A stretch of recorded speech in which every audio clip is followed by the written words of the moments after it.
Southampton County, Virginia, August 1831. Between 2 a.m. and dusk on August 23rd, 55 people were found dead across 16 miles of farmland. Men, women, children, entire families wiped out in their own homes. The local newspaper refused to print every name. The county courthouse sealed key testimonies for 60 years. And when the militia finally arrived, their so-called justice doubled the death toll, killing more than twice as many people as had died in the uprising itself, most of them innocent. For more than a century, Virginia school books would reduce those 48 hours to a single phrase, the Southampton Incident, a vague, bloodless term meant to erase the truth. But the truth was written across the tobacco fields of Tidewater in blood, in defiance, and in a question America had been running from since its birth. What happens when the enslaved decide they'd rather die free than live in chains? Before we continue with the story of Nat Turner, the man whose rebellion shook the South to its core, I need you to do something. If you're watching this from Virginia, North Carolina, or anywhere in the American South, drop a comment with your state. This is your history, whether your ancestors were taught about it or not. Hit that subscribe button, because what you're about to hear is a chapter of American history that powerful people spent generations trying to erase. And trust me, this story doesn't end the way anyone expected it to. The Virginia that Nat Turner was born into on October 2nd, 1800, was a place of profound contradictions. The man who had written All Men Are Created Equal just 24 years earlier had owned more than 600 human beings across his lifetime. The state that had given America 4 of its first 5 presidents was also home to one of the largest enslaved populations in the nation. Nearly 500,000 people held as property in Southampton County, where Turner would spend his entire life, embodied these contradictions more than most places. It was neither the brutal rice plantations of South Carolina nor the sprawling tobacco estates of the deeper South. It was something quieter, more insidious, a place where slavery wore a gentler mask but cut just as deep. Southampton County sat in the Tidewater region where the land was losing its fertility after generations of tobacco cultivation. By the 1822nd, the great plantation economy was giving way to smaller farms. White landowners were selling off their surplus slaves to the cotton plantations opening up in Alabama and Mississippi, a practice that tore apart families and sent people they'd known their entire lives into an abyss from which there was no return. The threat of being sold south hung over every enslaved person like a sword suspended by a thread.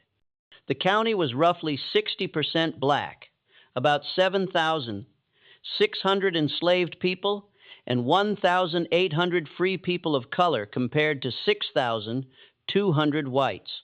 Jerusalem, the county seat, was a small town of barely 700 souls built around a courthouse and a handful of churches. The landscape was flat and humid, cut through with swamps and dense pine forests. The Nowaway River snaked through the eastern part of the county, and beyond the farmland lay the Great Dismal Swamp, a vast wilderness where runaways sometimes disappeared for months or even years. Nathaniel Turner, who went by Nat, was born on Benjamin Turner's farm. His mother, Nancy, had been brought directly from Africa, and she passed down to her son a hatred of bondage that never dimmed.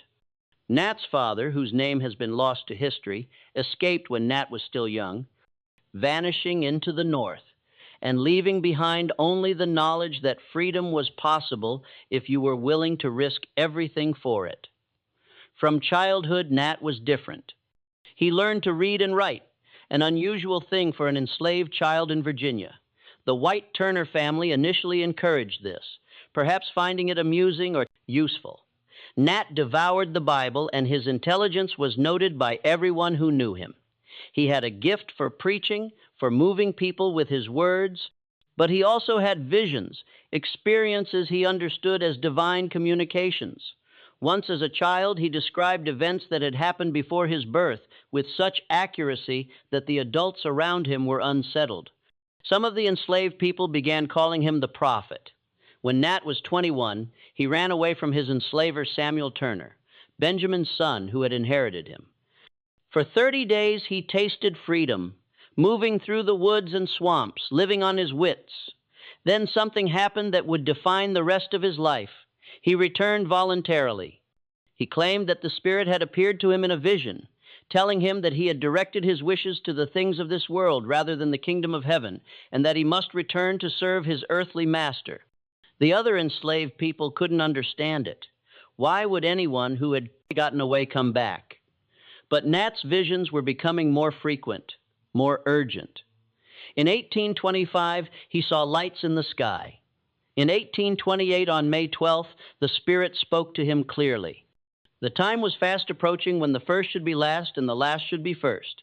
The biblical language resonated through Nat's entire being. He began to see his purpose not as personal escape, but as liberation, as Moses leading his people out of Egypt. By 1830, Nat had been sold again, this time to a wheelwright named Joseph Travis, who had married Nat's legal owner, Sally Moore. Travis was not considered a particularly cruel man by the standards of the time, which meant only that he didn't whip people unnecessarily and provided adequate food. But adequate food and the absence of routine beatings don't make a cage feel less like a cage. Nat worked in the fields and in Travis's workshop, biding his time, watching for the sign he believed God would send. His family had been torn apart by the economics of slavery.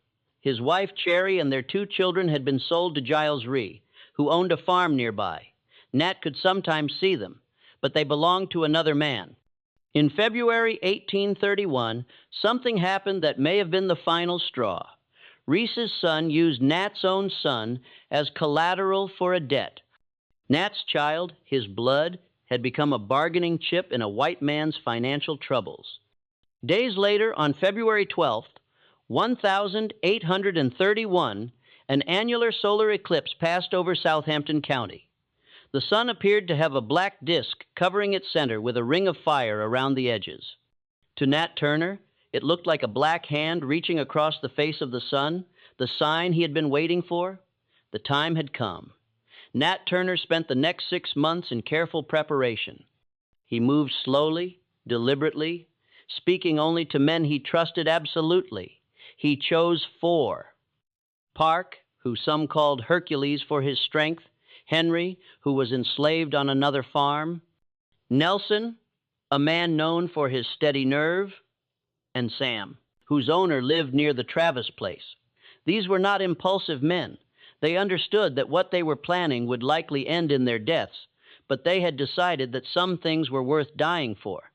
They planned to begin on the 4th of July, 1831, Independence Day. The date itself was an act of defiance, a bitter commentary on the Declaration of Independence's beautiful lie. But Nat fell ill and the date passed. They waited.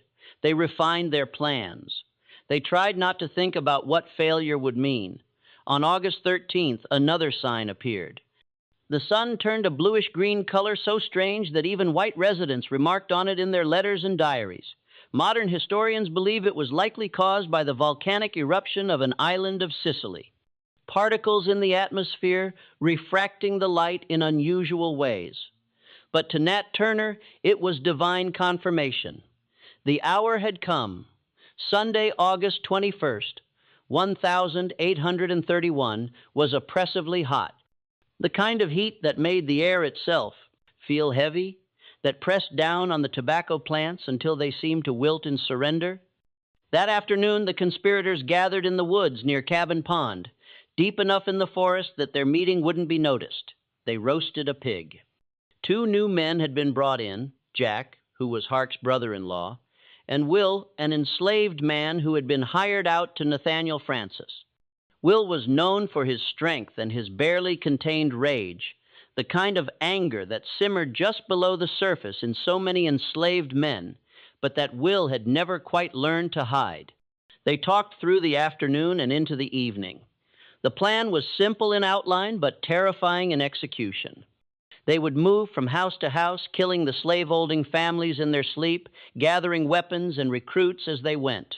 Their ultimate goal was Jerusalem, where they would seize the armory. Once armed, they believed others would join them, that the rebellion would spread beyond Southampton County, perhaps across Virginia, perhaps across the South. They would make their stand in the great dismal swamp if necessary, that vast wilderness where no white militia would dare follow. As midnight approached, they prepared themselves. None of them could have known that they were about to set in motion events that would reverberate through American history for generations. They were simply men who had decided they couldn't live as property any longer. At approximately 2:00 the morning on Monday, August 22nd, they approached the Travis farmhouse. A ladder was placed against the side of the building leading to an upper window. Nat climbed up first, slipping through into the dark house. His feet found the floor without a sound. He moved through the shadows to the door and opened it from the inside, letting the others in. The Travis family was asleep. Joseph Travis, his wife Sally Moore Travis, and young Putnam Moore, Sally's son from her first marriage, were in their beds. There was also a baby and Joel Westbrook, an orphaned apprentice who worked for Travis. They had gone to sleep without fear, because why would they? They lived in a place where enslaved people had been kept in submission for 200 years. They had never seen a reason to lock their doors. Nat Turner picked up a hatchet from the workshop. He entered Joseph Travis's bedroom first. He raised the hatchet and brought it down, but his hand trembled, or the angle was wrong, and the blade glanced off Travis's head without killing him. Travis woke with a scream. Will pushed past Nat and swung his axe with no hesitation. Joseph Travis died first, then his wife Sally, then Putnam Moore, then Joel Westbrook. They had started to leave when someone accounts differ on who remembered the infant. They went back. What happened next is recorded in the court documents with clinical precision, but the act itself needs no graphic detail. They made sure there would be no witnesses, no survivors who could raise the alarm before dawn. They took Travis's guns, old flintlock muskets, and fowling pieces, not military weapons, but enough to arm themselves. They took his horses, and they took his sword, which Nat would carry for the next 48 hours. In the Travis yard, as the first gray light began to show in the eastern sky, Nat Turner used that sword to drill his men in military formations. It was a surreal sight. Enslaved men playing at being soldiers, practicing maneuvers they had seen white militias perform. Austin, who had been enslaved at the Travis farm and hadn't been included in the initial conspiracy, joined them there. The group now numbered 8. They moved to Salathill Francis's place next. Francis was a poor white farmer who owned one enslaved man. They killed Francis while he was still in bed. His enslaved man ran, and they shot at him but missed. At each house, they made the same grim calculation: speed versus thoragis, the need to prevent anyone from riding ahead to warn others. At Piety Reese's farm, Nat made a decision that reveals something about his state of mind. His own wife, Cherry, and his children were enslaved there. He had the power in that moment to see them, perhaps to take them with him, but he passed by without stopping. Perhaps he knew that having his family with him would slow them down. Perhaps he wanted to keep them away from what was coming. Perhaps he knew that this was not a rescue mission, but a war. And in war, personal concerns have to be set aside. We'll never know his reasoning, but the choice must have cost him something. They killed Piety Ree and her son. They critically wounded the farm's overseer, and they moved on. By mid-morning, their numbers had grown. At some farms, enslaved men joined them immediately. At others, people refused, either from fear or from loyalty to their enslavers, or simply from the paralyzing uncertainty of the moment. The rebels understood. They didn't force anyone to join. Though their very presence put every enslaved person in the county in danger by association. At Elizabeth Turner's farm, they killed the widow Elizabeth and her neighbor Mrs. Nuome, along with the overseer Hartwell Peebles. The group split here. Hart took 6 men on foot toward Henry Bryan's house, while Nat led 9 mounted men toward Catherine Whitehead's place. The Whitehead farm would be the site of the rebellion's largest casualty count. Catherine Whitehead was a widow. Her household included her elderly mother, her adult son, Richard, 4 daughters, and a grandchild. When the rebels arrived, most of the family was still in the house. They didn't have time to run. It was here that Nat Turner personally took her life. One of Whitehead's daughters, Margaret, managed to escape the initial attack and ran for the woods. Nat pursued her. The accounts say he caught her some distance from the house near a fence. He struck her with a fence rail, then used his sword. It was the only person Nat himself killed during the entire rebellion, a detail he would later confess to attorney Thomas Gray. Why he was willing to plan and lead a rebellion but reluctant to kill with his own hands is another question without an easy answer. Perhaps the divine visions that drove him to rebellion didn't extend to the physical act of taking life. Perhaps he understood his role as leader and strategist rather than executioner. Or perhaps in that moment he simply had to prove to himself and his men that he wouldn't ask them to do anything he wouldn't do himself. By noon on Monday, August 22nd, the rebels had killed approximately 45 people across multiple farms. They had grown to about 60 men, some mounted, some on foot, armed with whatever they could gather: axes, clubs, guns, knives, farm implements. They were moving toward Jerusalem, following a route that took them past the largest plantations where they hoped to gather more recruits. But word had gotten ahead of them. A few people had managed to escape and raise the alarm. White families were fleeing to Jerusalem or barricading themselves in their homes. Men were gathering, arming themselves, organizing. The element of surprise was gone. The next few hours would determine whether Nat Turner's rebellion would become a revolution or a massacre. As we continue, I want you to think about what you would have done in that situation. If you were enslaved and you heard that others had risen up, would you have joined them, knowing the almost certain consequences? Would you have hidden, hoping to survive? Drop a comment with your thoughts. Hit that like button if you're as gripped by this story as I am, because what happens next shows us something about human nature that's both inspiring and terrifying. The afternoon of August 22nd saw everything begin to unravel.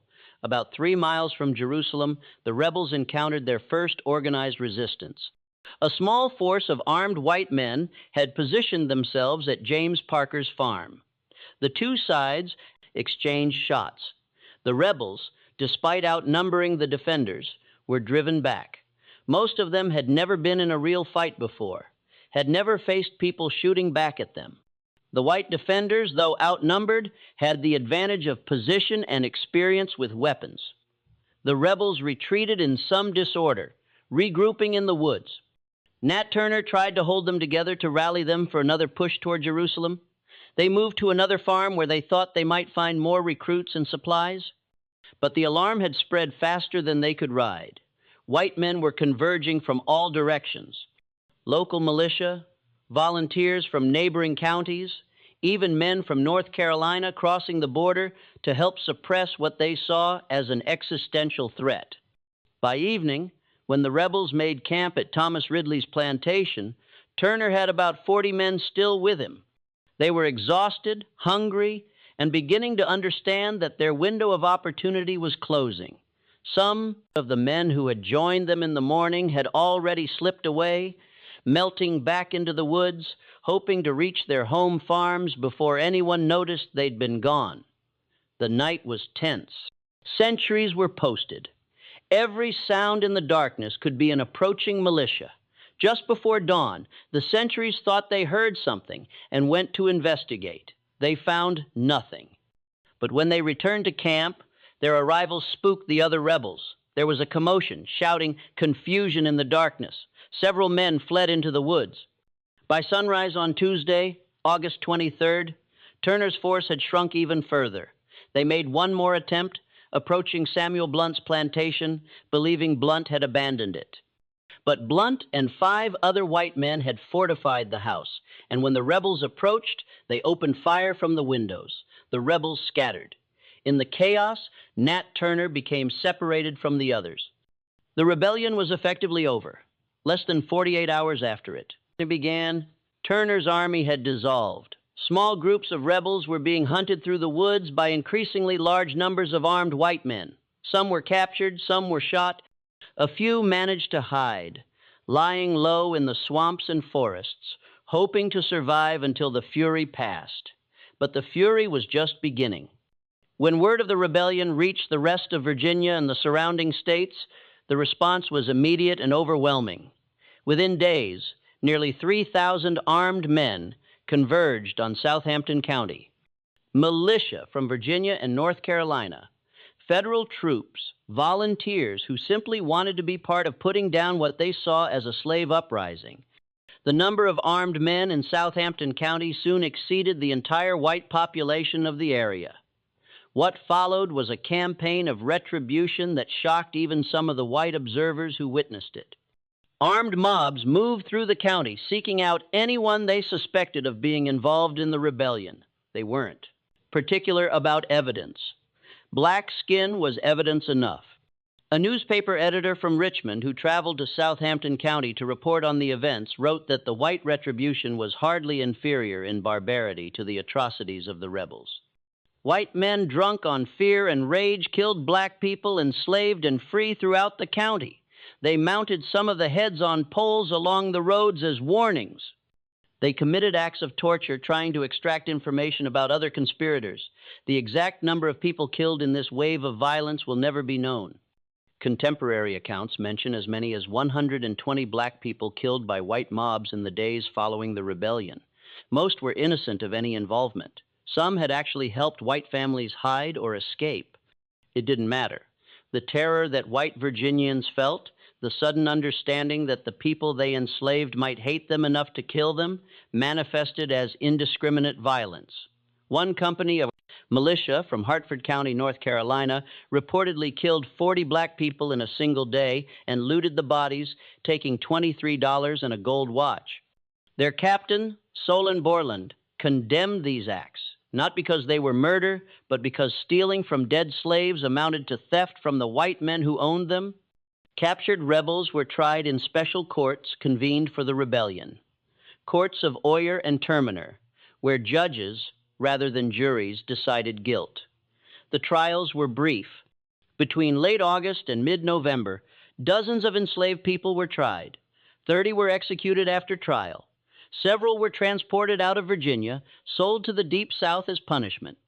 The bodies of those executed were sometimes dissected or displayed as warnings, but Nat Turner himself was nowhere to be found.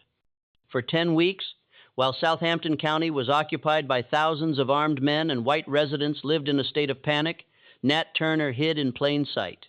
He never left Southampton County. He stayed within a few miles of where the rebellion had started, moving between several hiding places he had prepared or discovered. The days immediately following the rebellion's collapse were perhaps the most dangerous. The woods were full of armed men hunting for rebels, and they weren't particular about who they shot. Any black person found away from their assigned place could be executed on the spot. The sound of gunfire echoed through the forests constantly during those first weeks. Sometimes men shooting at shadows, sometimes at actual fugitives, sometimes at people who had nothing to do with the rebellion, but had the misfortune of being in the wrong place. Turner's first hiding place was ingenious.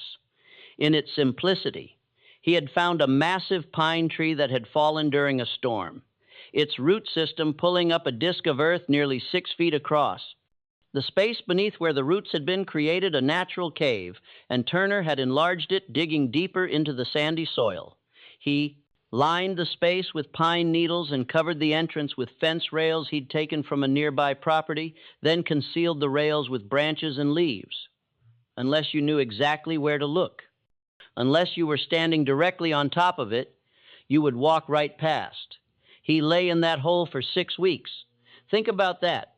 6 weeks in a space barely large enough to lie down in the August and September heat of Virginia. The temperature inside must have been stifling. The humidity would have made the air feel like soup. He had no light except what filtered through the gaps in his concealment. He could hear everything happening outside.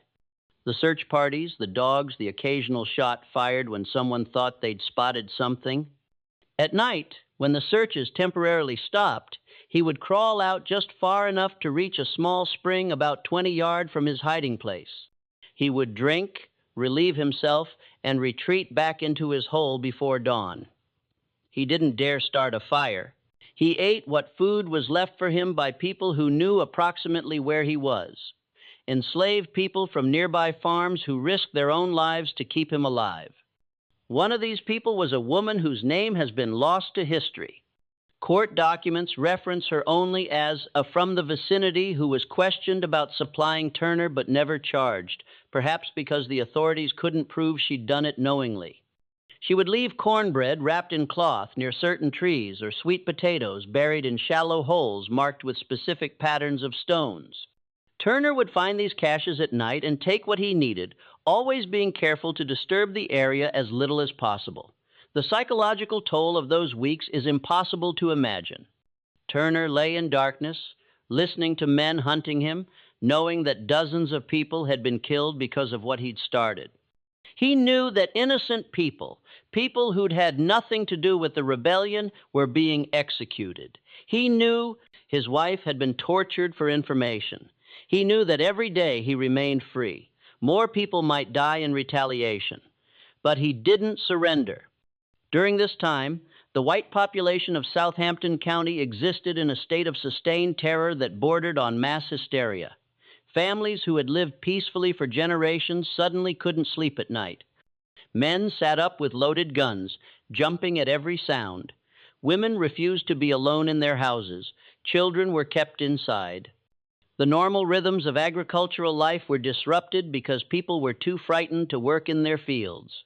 Rumors spread wildly. Some people claimed Turner had escaped to the north.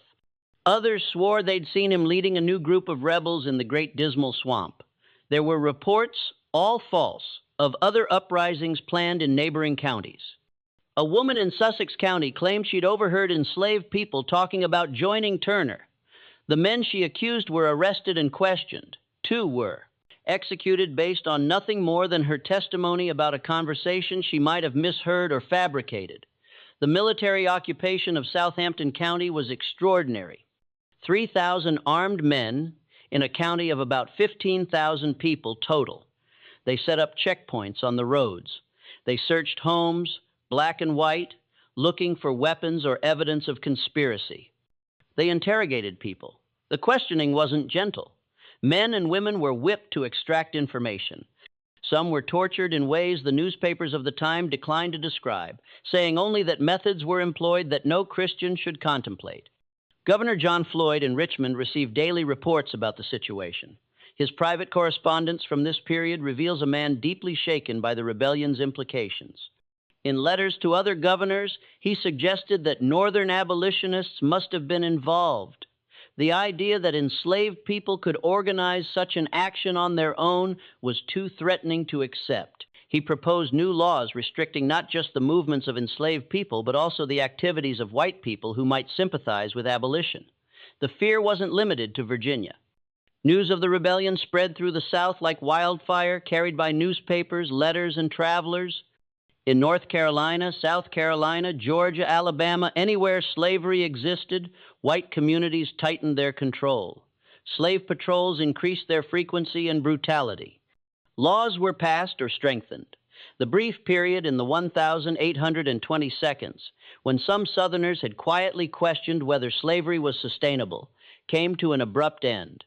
After 6 weeks in his initial hiding place, Turner's supplies ran out. The person who had been leaving food for him, perhaps the unnamed woman, perhaps others, could no longer do so safely. The area around his hiding place was being watched too closely. He made a decision. He would emerge at night and try to learn what was happening to see if the massive search had diminished to figure out his next move. For the next 2 weeks, Turner became nocturnal. He would leave his hiding place after dark and move through the county like a ghost, staying to the forests and swamps, avoiding roads and houses. He listened at the edges of properties, hearing conversations. He learned that most of the militia had gone home, that the sense of immediate crisis had passed. He learned that his men had been captured or killed. He learned that trials were being held in Jerusalem. On several occasions, he came close to being discovered. Once, while drinking from a stream, he heard dogs approaching and had to climb a tree, pressing himself against the trunk, while a search party passed beneath him, their lanterns casting moving shadows through the woods. Another time, he nearly walked into a group of men camped in a clearing, discovering them only when he heard their voices and smelled their fire. He also learned during these night travels what the rebellion had cost. He overheard white men talking about the reprisals, about the number of black people killed. He heard them joke about it, describe it casually, as though they were discussing hunting deer rather than executing human beings. Whatever moral justification Turner had constructed for the rebellion, and he clearly believed it was divinely ordained, had to be weighed against the reality of what had followed. During this period, Turner apparently never tried to leave Southampton County. He could have made for the north. With his intelligence, his ability to read, and his knowledge of the countryside, he might have made it. Others had successfully escaped Virginia and reached free states, but Turner stayed. Some historians argue he was waiting for another opportunity, that he still believed the rebellion might reignite if he could gather more followers. Others suggest he felt a responsibility to the people who had followed him, that abandoning them felt like a betrayal worse than death. In early October, Turner moved to a new hiding place. This one was even more audacious, a cave-like depression beneath another fallen tree. This one on land belonging to a man named Peter Edwards. It was less than a mile from where the rebellion had started. The authorities had already searched this area multiple times. Perhaps Turner figured they wouldn't search it again. Or perhaps he simply ran out of options. He dug deeper into this new hiding place, creating a space large enough to sit up in. He gathered provisions, roots, wild plants, anything he could forage at night. He settled in for what he must have known couldn't last forever. Every day he remained hidden was another day alive, but the odds were catching up with him. On the morning of October 30th, 1831, a farmer named Benjamin Phipps was walking his property. Phipps was not part of the active search parties anymore. Most men had returned to their normal work, but everyone in the county remained alert, watchful. Phipps carried a shotgun out of habit now, something he hadn't done before August. Something caught his eye near the edge of his property line, a pattern in the ground that didn't look quite natural. Perhaps it was the way the fence rails were arranged, or the fact that the leaves covering them seemed too deliberately placed. He approached slowly, shotgun raised. As he got closer, he could see that the fence rails concealed something, a hollow space beneath the fallen tree. "Come out," Phibbs called. His voice was steady, but his heart must have been pounding. There was a long moment of silence, then movement. The fence rails shifted, and Nat Turner emerged from his hiding place. The accounts of Turner's appearance vary, but they all agree on certain details. He was extremely thin. His clothes were in tatters. His skin was covered in dirt and insect bites. He'd lost perhaps 30 pounds. His eyes were still sharp, still intelligent, but there was an exhaustion in them that went beyond the physical. Phipps. Slater said that Turner didn't seem surprised to be found, almost as though he'd been expecting it. "Are you Nat Turner?" Phipps asked, though he must have known the answer. Turner nodded. He didn't try to run. He didn't resist when Phipps motioned with the gun for him to walk ahead of him. As they made their way toward Phipps's house, Turner allegedly asked only one question: "How many of my men are still alive?" Phipps told him the truth. Most were dead or awaiting execution. Turner said nothing more. News of the capture spread through Southampton County within hours. By afternoon, people were arriving from neighboring farms and towns, wanting to see the man who had terrorized Virginia for 10 weeks. Phipps kept Turner in a locked shed on his property overnight, guarding him personally. The crowd outside grew. Some people wanted to lynch Turner immediately to avoid the formality of a trial. Phipps, whether from a sense of legal propriety or fear of being accused of depriving the state of its prize, held them off. He'd captured Nat Turner. The state would decide what to do with him. The next morning, October 31st, Turner was transported to Jerusalem under heavy guard. The road was lined with people wanting to catch a glimpse of him. Some shouted curses, some simply stared in silence. Turner was placed in the county jail in a cell by himself. The jail was a simple brick building, and Turner's cell was probably 8 feet by 10 feet with a small barred window. Guards were posted outside around the clock. Within days, Thomas Ruff and Gray approached the jailers with a proposal. Gray was a relatively young attorney, not particularly successful, who saw in Nat Turner an opportunity. If he could get Turner to tell his story, to confess the details of the rebellion, Gray could publish it and make money. More than that, he could make his reputation. The jailers, after consulting with local authorities, agreed. Gray was given access to Turner. What followed was one of the most remarkable documents in American history. Though historians still debate how much of the confessions of Nat Turner represents Turner's actual words, and how much is Gray's interpretation or invention. Over the course of several days, Gray sat with Turner in his cell, asking questions, taking notes. Turner, who had nothing left to lose, answered. Gray's published account describes Turner as calm, articulate, and completely unrepentant. Turner explained his visions in detail, the spirit that had spoken to him, the signs in the sky, the conviction that God had chosen him to lead his people out of bondage. He described the planning of the rebellion, the gathering at Cabin Pond, the decision to begin at the Travis farm. He named the other conspirators, most of whom were already dead or captured. So he wasn't giving the authorities information they didn't have. When Gray asked if Turner regretted his actions given the number of black people who had been killed in retaliation, Turner's response was chilling in its certainty.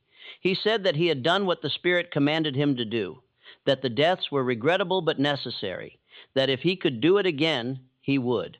He saw the rebellion not as a failure, but as the opening act of something larger, a war that would eventually come, whether white Southerners wanted to acknowledge it or not. Gray, in his written commentary surrounding Turner's words, tried to paint Turner as a religious fanatic, a deluded man whose visions were symptoms of mental illness rather than divine inspiration.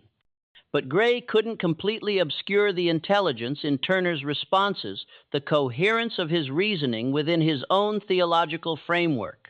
Readers of the Confessions were left with an uncomfortable realization. Nat Turner wasn't insane. He was a rational man who had made a rational calculation that death was preferable to slavery and that any action taken against slavery, no matter how violent, was justified. The publication of the Confessions was delayed until after Turner's trial, but Gray was already preparing the manuscript, already negotiating with printers. He had Turner sign each page of the confession, authenticating it. Whether Turner fully understood that Gray was going to profit from his words is unclear. Perhaps he simply wanted his story told, wanted people to understand why he'd done what he'd done. Turner's trial was held on November 5th, 1831, just 6 days after his capture. It wasn't a trial in any meaningful sense. The outcome was predetermined, but Virginia law required certain procedures to be followed, even for enslaved people accused of rebellion. Turner was provided with an attorney, James Strange French, who was appointed by the court. French's job was impossible. His client had confessed. The evidence against him was overwhelming. Public sentiment demanded execution. The courtroom was packed. People had traveled from across Virginia to witness the trial. Armed guards stood at every entrance. Turner was brought in wearing chains. The charges were read: conspiring to rebel and making insurrection. In Virginia in 1831, these charges carried only one possible sentence. The prosecution presented its case quickly. Witnesses testified to seeing Turner during the rebellion, to finding bodies at farms he'd visited, to his leadership of the group. The confession that Turner had given to Gray was read into the record. French mounted no real defense. What could he say? That his client had been justified. That would only get French himself arrested. That Turner was insane. Turner's own words contradicted that. French simply stood and said that his client would rely on the mercy of the court. There was no mercy. The judges, there was no jury in these special courts of Oyer and Torina, deliberated for less than an hour. They returned with the inevitable verdict, guilty. The sentence was death by hanging, to be carried out on November 11th, 6 days away. Turner showed no emotion when the sentence was read. He'd known what was coming. Perhaps in his mind he'd accepted death weeks ago during those long days and nights hiding beneath the fallen trees. Perhaps he'd accepted it in August when he first raised a hatchet against Joseph Travis. Or perhaps he'd never feared death at all, believing that what came after would be better than what he'd lived through. In the 6 days between his sentencing and execution, Turner was visited by several people. Some were curiosity seekers who'd bribed the guards for a chance to see the notorious rebel. Others were ministers who tried to get him to renounce his visions, to confess that he'd been misled by Satan rather than inspired by God. Turner refused.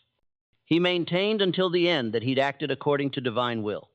On November 11th, 1831, at approximately noon, Nat Turner was led from his cell to the gallows that had been erected near the courthouse in Jerusalem. The crowd that gathered to watch his execution numbered in the hundreds, perhaps more than 1,000. They came from all over southeastern Virginia, from North Carolina, even from as far as Richmond. Some came out of anger, wanting to see justice done. Others came out of morbid curiosity. A few, though they didn't dare show it, came to honor a man they saw as a martyr. Turner walked to the gallows without assistance. His chains had been removed for the execution. There was no point in them anymore. He climbed the steps. The executioner was Edward Butts, the deputy sheriff of Southampton County.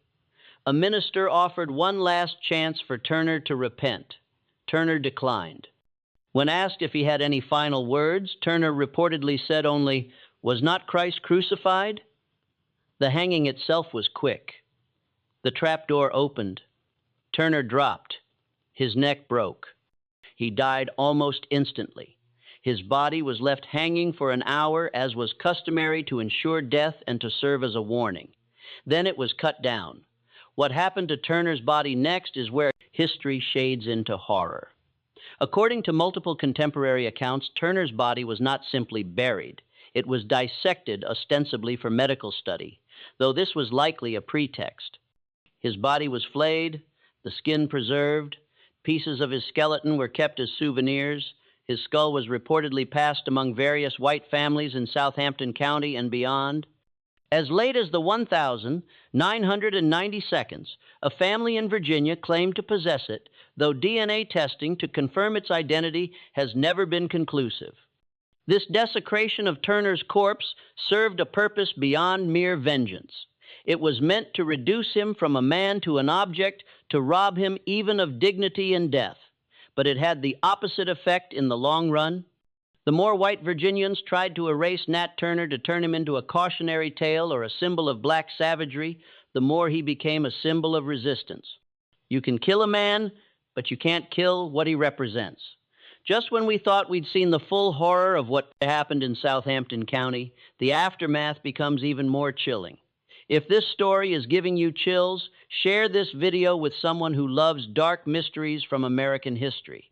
Hit that like button to support content that doesn't shy away from the difficult parts of our past. And make sure you're subscribed, because we're about to explore how Virginia tried to bury this story and why it terrified the South for decades. The South's response to Nat Turner's rebellion revealed fears that had always lurked beneath the surface of slave society and the lengths to which the system would go to protect itself.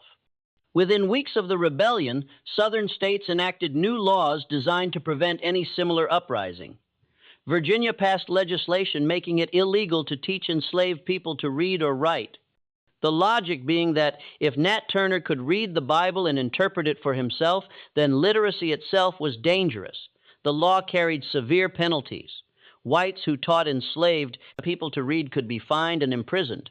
Free black people who did so could be whipped or sold back into slavery. But the legislative response went far deeper than literacy laws. Virginia's General Assembly essentially rewrote the legal framework governing enslaved people's lives, creating what amounted to a police state within a state.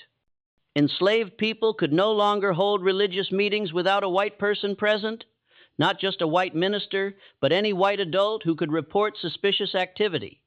The law specified that any gathering of more than 5 enslaved people for religious purposes without white supervision was illegal and punishable by whipping. This destroyed the independent black church communities that had existed in pockets throughout Virginia. Communities where enslaved people had found not just spiritual solace, but also rare spaces to speak freely, to maintain their own cultural traditions, to be something more than property. The laws also restricted movement in ways that hadn't existed before.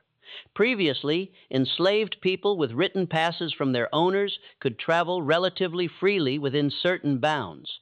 After Turner, those passes had to specify exact destinations, exact times of departure and return, and the precise purpose of travel. Enslaved people found without proper documentation could be detained, whipped, and returned to their owners, who would then be fined for allowing their property to roam. The slave patrols, which had always existed but operated sporadically, became constant presences on Virginia roads.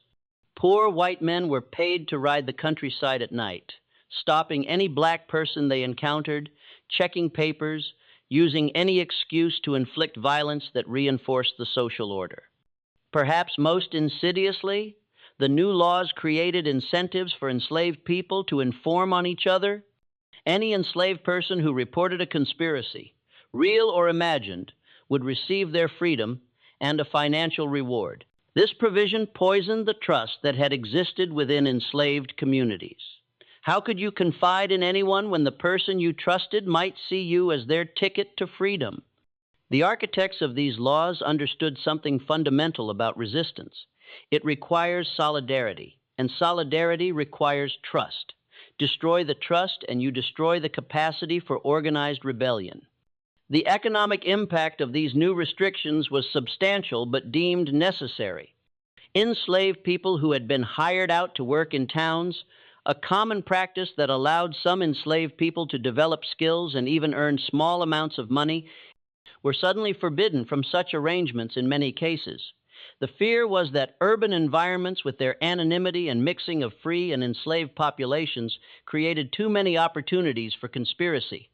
Some Virginia towns passed ordinances prohibiting enslaved people from living within town limits unless they were house servants directly supervised by their owners. This pushed black communities further into isolation, further away from the possibilities of education or economic advancement that urban areas sometimes rarely offered. The crackdown extended to free black people with a ferocity that revealed how tenuous their freedom had always been. In the months after the rebellion, several Virginia counties essentially expelled their free black populations through a combination of official harassment and unofficial terror. Free black property owners suddenly found their land titles challenged in court. Free black craftsmen found themselves unable to obtain licenses to practice their trades. The message was clear. Your freedom is provisional, revocable, dependent on white tolerance that can evaporate overnight. Hundreds of free black families left Virginia in the early 1832, migrating to northern states or to Liberia, the African colony established by the American Colonization Society as a place to send free black people who white Americans didn't want living among them. The law also prohibited enslaved people from gathering for religious services unless a white minister was present. Black preachers, who had been common throughout the South, were suddenly viewed with deep suspicion. The independent black churches that had existed in parts of Virginia were shut down or placed under white supervision. The message was clear. Black people couldn't be trusted to interpret Scripture for themselves because they might find in it, as Turner had, justification for rebellion. Free black people lost rights they had previously held. They could no longer serve on juries or testify against whites in court. Their freedom itself became precarious. Any free black person could be re-enslaved through the flimsiest legal pretense. Some free black families who had lived in Virginia for generations began leaving the state, recognizing that their status was no longer secure.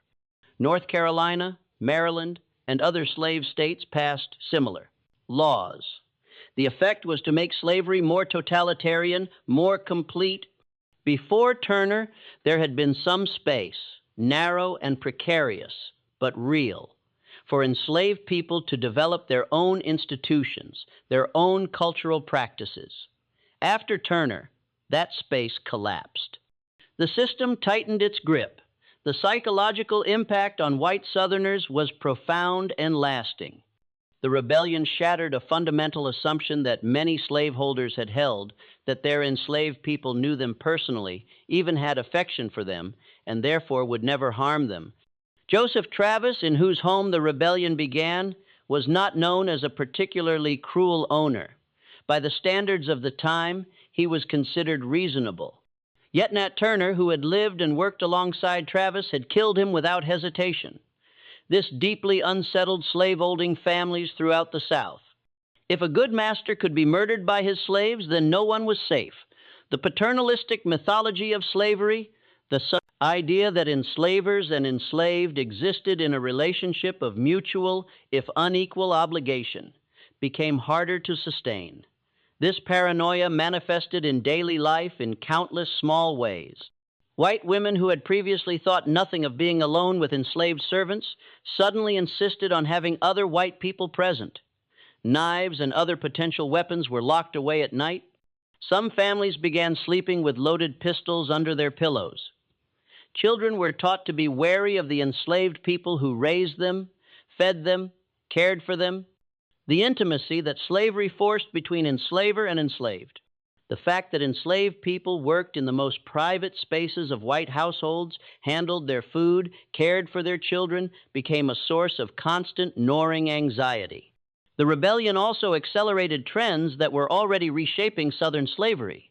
The domestic slave trade, which had been growing since the constitutional prohibition on importing enslaved people from Africa, took effect in 1808, exploded after Turner's rebellion. Virginia and other Upper South states, where soil exhaustion was making large-scale agriculture less profitable, became exporters of enslaved people to the expanding cotton plantations of the Deep South. Thousands of enslaved people from Virginia were sold south in the 1,832nd and 1,842nd. This served multiple purposes. It was profitable for cash-strapped Virginia planters. It reduced the concentration of enslaved people in areas like Tidewater, Virginia, where they outnumbered whites, and it broke up potential networks of resistance by scattering communities. The terror of being sold south became one of the most powerful tools of control in the Upper South. Enslaved people in Virginia knew that Alabama, Mississippi, and Louisiana had reputations for brutal conditions.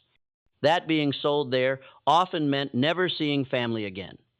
That the work in the cotton fields was harder and the overseers more vicious than anything in Virginia. The threat of sales south hung over every enslaved person, a punishment worse than whipping because it destroyed everything, family, community, any small familiarity or security you'd managed to build. Parents told their children to be obedient, to never give cause for complaint, because the alternative was being sold away. The internal colonization of the Deep South was built partly on the fear that Nat Turner had created. The rebellion killed whatever remained of the gradual emancipation movement in Virginia. In the months after Turner's execution, approximately 2,000 Virginians petitioned their legislature to begin dismantling slavery. These weren't radicals or abolitionists. Many were slaveholders themselves who had come to see slavery as economically inefficient or morally troubling. Thomas Jefferson Randolph, grandson of Thomas Jefferson, introduced a bill calling for gradual emancipation. The debate in the Virginia General Assembly in January 1832 was remarkably open, perhaps the most honest public discussion of slavery that would occur in Virginia until after the Civil War. For several weeks, legislators actually discussed whether slavery was moral, whether it was economically beneficial, whether Virginia would be better off without it. Some argued that slavery degraded white laborers by associating work with bondage. Others pointed out that Virginia's economy was stagnating, while northern states that had abolished slavery were prospering. A few even acknowledged the basic injustice of the system. Delegate Thomas Jefferson Randolph argued that gradual emancipation would allow Virginia to transition to free labor while compensating slaveholders for their property loss. The plan proposed that all children born to enslaved mothers after a certain date would be freed upon reaching adulthood, then colonized outside Virginia, sent to Liberia or some other place where white Virginians wouldn't have to live alongside free black people. But the other side argued that abolition would be too expensive, that freed slaves would become a dangerous underclass, that white Virginians would lose their property rights, and underneath all the economic arguments was fear, raw, primal fear, that if slavery ended, black people would seek revenge for centuries of oppression. The specter of Nat Turner loomed over every speech. If this is what enslaved people would do while still under the complete control of slavery, what would they do if freed? The opponents of emancipation invoked the Haitian Revolution, where formerly enslaved people had killed thousands of white colonists. They invoked Turner's rebellion itself as proof that black people were inherently violent, conveniently ignoring the vastly greater violence that slavery itself required. The bill failed by a narrow margin. 73 votes against, 58 inches favor, 15 votes different, and Virginia might have begun a gradual process of ending slavery in 1832. 15 votes, and the entire trajectory of Brasson. American history might have changed, but those 15 votes didn't materialize, and with the bill's defeat, died the last realistic chance that Virginia would voluntarily end slavery. The debate itself was never repeated. By the late 1832, it had become dangerous in most of the South to even publicly question whether slavery should continue. The door that had briefly cracked open slammed shut and wouldn't open again until Union armies forced it open 30 years later. Some historians argue that Nat Turner's rebellion made the Civil War inevitable. By demonstrating that enslaved people were neither content nor docile, Turner destroyed the comfortable fiction that many white Southerners had built around slavery. The paternalistic myth that enslaved people were happy, that they were better off than they would be free, that the relationship between enslaver and enslaved was one of mutual benefit. The rebellion forced white Southerners to choose between ending the system and doubling down on it through violence and repression. They chose repression, and that choice set them on a path toward confrontation with the increasingly anti-slavery North. The cultural response in the South was to create an elaborate ideological defense of slavery that went far beyond previous justifications. Before Turner, many Southerners had defended slavery as a necessary evil. Unfortunate, perhaps, but economically essential and impossible to end safely. After Turner, that rhetoric shifted. Slavery became a positive good, a system that benefited both races, a divinely ordained hierarchy that reflected natural differences between white and black people. Southern ministers produced sermons arguing that the Bible endorsed slavery. Southern scientists produced pseudoscientific treatises claiming that black people were biologically inferior, less intelligent, more suited to servitude. Southern politicians argued that slavery was the foundation of Southern civilization, of white liberty itself, that only by enslaving black people could white men be truly free and equal to each other. This shift toward aggressive pro-slavery ideology hardened sectional divisions. Northern states, where slavery had been gradually abolished in the decades after the Revolution, increasingly saw the South as backward, barbaric, antithetical to American values of freedom and progress. Abolitionists, who had been a small minority in the North in the 1822nd, gained support throughout the 1832nd and 1842nd. The more shrilly the South defended slavery, the more repugnant Northerners found it. The more Northerners criticized slavery, the more defensive and extreme Southerners became. Turner's rebellion didn't cause this divide, but it accelerated it, deepened it, made compromise progressively more difficult. In Southampton County itself, the memory of the rebellion was a wound that never quite healed. For decades afterward, black residents measured time as before Nat's Fray or after Old Nat's War. The county's black population used the rebellion as a reference point for their own histories, a marker that said, "We were there, we remember, we know what happened." In their private conversations, in their songs and stories, Turner became a complex figure, sometimes hero, sometimes warning, always remembered. White residents tried to forget, or at least to control the narrative. The official version emphasized the massacre of innocent white families while downplaying or ignoring the retaliatory violence that killed scores of innocent black people. The farms where the rebellion took place returned to agriculture. Trees grew where bodies had fallen. Life went on as it always does. But the events of those 48 hours in August 1831 had changed something fundamental in American consciousness. The families of the white victims carried their trauma forward. Children who had hidden in closets or fled through swamps while their parents were killed grew up with nightmares. Some left Southampton County entirely, unable to live in places where such horror had occurred. Others stayed but never felt safe again. The Vaughn family, who lost several members in the rebellion, kept their house but reportedly couldn't bear to live in the rooms where people had died. The psychological scars passed down through generations. Grandchildren heard stories of that August night, absorbed the fear, the anger, the sense of betrayal that their ancestors had felt. Cherry Turner, Nat's wife, faced unimaginable cruelty in the weeks after the rebellion. Authorities wanted her to reveal her husband's hiding places, his plans, anything that might help them understand how the rebellion had been organized. Under the lash, she gave up some papers, possibly Nat's journal entries, though if they existed, they've been lost to history. Whether she actually knew where Nat was hiding or whether she was tortured simply because she was his wife, we'll never know. She and her children survived, but what became of them after the rebellion is largely unknown. They disappear from the historical record as so many enslaved people did. Their stories lost because no one with power thought them worth recording. Did Cherry Turner ever speak to her children about their father? Did she tell them he was a hero or a cautionary tale? Did she remarry, live to see emancipation, 34 years later die before freedom came? We don't know. And that absence of knowledge is itself a kind of violence. The erasure of black women's experiences from history. The rebellion's influence extended far beyond Virginia. In the North, abolitionists seized on it as proof that slavery could not be maintained without extraordinary violence and oppression.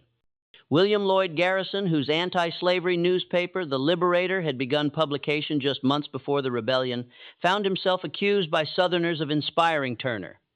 Though there's no evidence Turner had ever heard of Garrison or his newspaper, Garrison published excerpts from letters he received from Southerners threatening his life if he ever set foot in their states.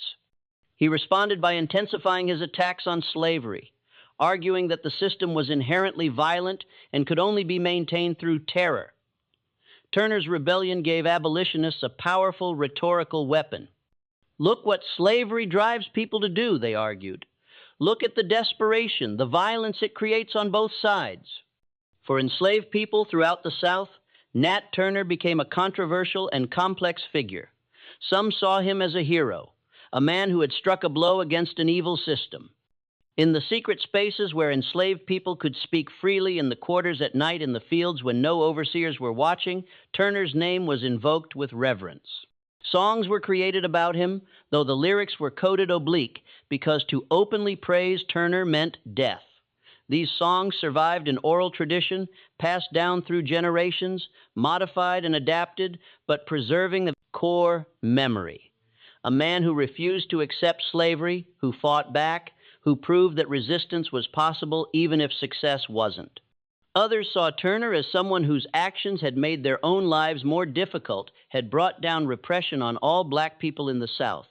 The new laws restricting movement, prohibiting gatherings, ending education, these affected everyone, not just those who had supported the rebellion. Some enslaved people felt that Turner's rebellion had been premature, that it had sacrificed lives without achieving lasting change. In conversations reconstructed by historians from later testimonies, we hear enslaved people debating whether Turner had been brave or reckless, whether his actions had advanced the cause of freedom or set it back. Both perspectives were valid. Turner had proven that rebellion was possible, but he had also proven how swiftly and brutally it would be crushed. In the years before the Civil War, Turner's name became a kind of code. If enslaved people whispered about old Nat, whites understood it as a veiled threat. If abolitionists invoked Turner's name, Southerners heard it as incitement to violence. The rebellion had entered the realm of myth, and like all myths, it meant different things to different people. For some, Turner was a monster. For others, a martyr. For still others, a tragic figure whose courage couldn't overcome the structural realities of power. The publication of the Confessions of Nat Turner ensured that Turner's story would not be forgotten, though it also allowed whites to frame the narrative. Thomas Gray's account, with its emphasis on Turner's religious fanaticism, helped white readers dismiss Turner as a madman rather than a revolutionary, but the confession was widely read in the North as well. And Northern readers often drew different conclusions.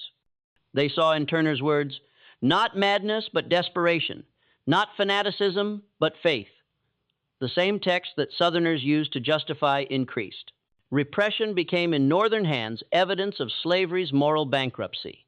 Frederick Douglass, who escaped slavery in 1838, later wrote about Turner as one of the heroes of the black freedom struggle.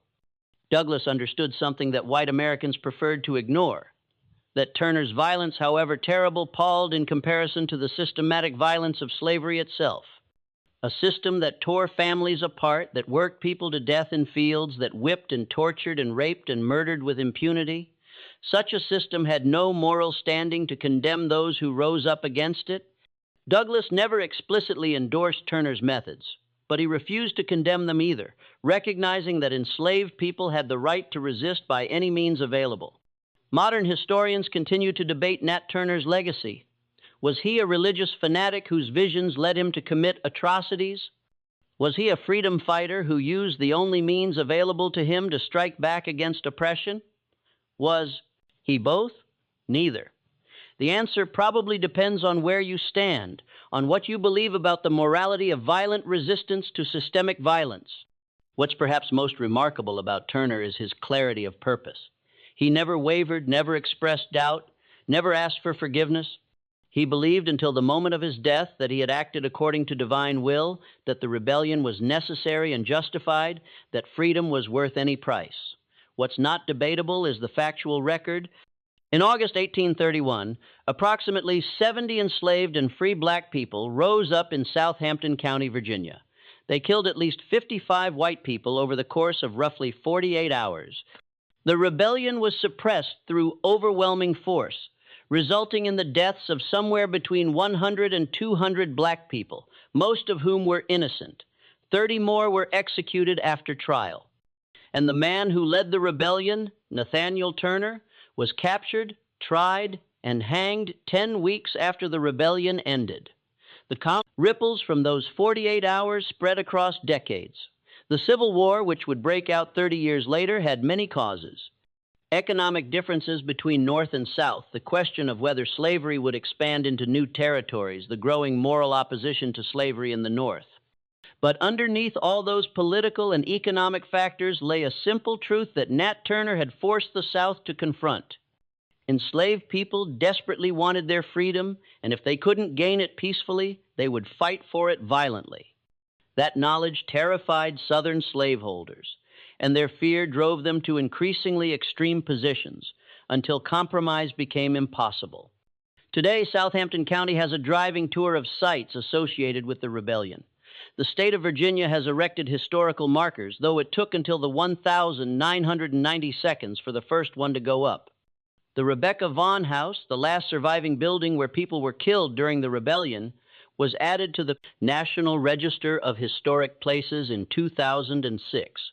These are small acknowledgments of events that the state once tried to erase from history entirely.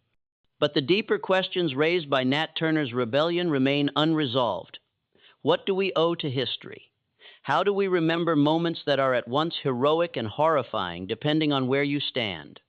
How do we honor those who rose up against oppression, while acknowledging that their fight brought death to innocence? How do we condemn the evil of slavery without erasing the moral complexity of those trapped within it? Nat Turner's rebellion doesn't give us easy answers. It gives us only the unflinching truth of what happened a moment when people who had been treated as property decided to claim their humanity and acted on that belief with terrible, focused resolve. Their uprising shook the South to its core. The blood spilled in Southampton County in August 1831, the blood of the white families killed during the rebellion. And the far greater number of black men, women, and children massacred in its aftermath is part of the foundation of modern America. We can't wash it away. We can only try to understand it. This story reminds us that the history we're taught is often softened, rewritten to be comfortable, palatable, easy to digest. But the truth about slavery, rebellion, and the violence that built this country is far more complex and far more disturbing. So what do you think? Have we ever been told the full truth about events like Nat Turner's rebellion? And do you believe violent resistance to slavery was justified? Leave your thoughts in the comments below. If this deep dive helped you see history in a new light, make sure to subscribe, turn on notifications, and share this video with someone who's ready to explore the parts of America's past that were meant to be forgotten. There are dozens more stories like this one, buried, obscured, deliberately erased. Let's bring them into the light together. See you in the next video.